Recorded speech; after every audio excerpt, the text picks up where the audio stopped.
Welcome back. So how we feel when we play golf, I mean, it is everything.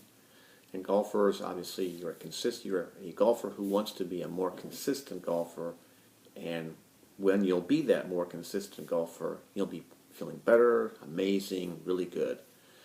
So many golfers have desires to go out and play, and let's say you've been taking your lessons and you're going through this video series and you're starting to see positive results, things are going better for you, and you get yourself pretty pumped up. I've been to this point many times where hey, I've been working on a new swing move, things are going better, and I feel really alive about my possibility to go out and play a really good round. Now, I know that my feelings and emotions have everything to do with this. When I used to play in PGA events back in Indiana, I would be pumped up and I would have to travel a couple hours to get where I was going, and I would do a practice run before I played. I'm doing everything I can to get myself in a good frame of mind before I go play, and then I go out there and play, and I have all these great expectations, and I start to see a bad shot happen, then I would see another one, and all of a sudden all I would do was start to focus on what was going wrong with my swing, what was going wrong with the outcome.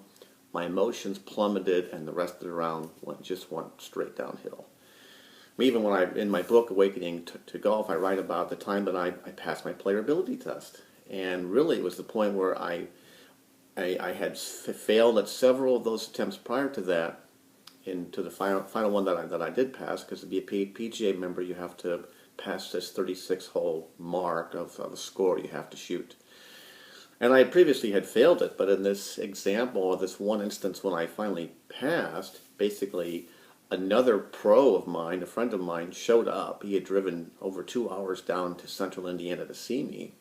And as soon as I saw him at the end of the 18th fairway, on the end of my first 18 holes, I still had 18 to go, I all of a sudden told myself, I think I'm going to pass this thing. I was playing okay, but I had a lot of still mixed emotions. As soon as I saw him, my emotions, my belief, it all changed. Just a snap of a finger. It's like, okay, this is my day. This is the day. And in my second 18, I was faced with adversity with a couple of shots, but it didn't faze me. I just knew, I kept telling myself, and I believed I would pass that day. I thought, this guy's driven 2.5 hours to see me. There's no way I'm not gonna pass. Of course, I did pass. So when you're going through experiences where you have high expectations of what you want to see, and you really think, hey, I've been practicing well, I've been doing some good things, I'm hitting it better, you get to the course and you really expect it to happen, and then you make it out there in the first few holes, something may go wrong, and then a shot that you thought would go a certain way doesn't go that way, and you have to make sure that you don't fall into the trap of things aren't going my way, I'm labeling this experience as being bad, and your emotions will start to drop, because it's your emotions, as you've gone through the program, your emotions and feelings, they have so much to do with the outcomes that you see. So in the PDF file that accompanied this final video, I'll put a little bit more information on this. But overall, before I conclude, I just wanted to make sure that I had a chance to thank you. It's been really a journey of a whole process to do this video. The video really originally started off as me wanting to do my next book, but I got stuck in the process of doing the book, and it took months. I just sat there, and as a writer, you kind of learn after being coached over years about writing. It's like, hey, when it's here, time to write, you'll know it. And it was never time to write. I had all these concepts and ideas written down, but I really didn't know. It's like, well, I don't see the mojo here. I don't see this happening.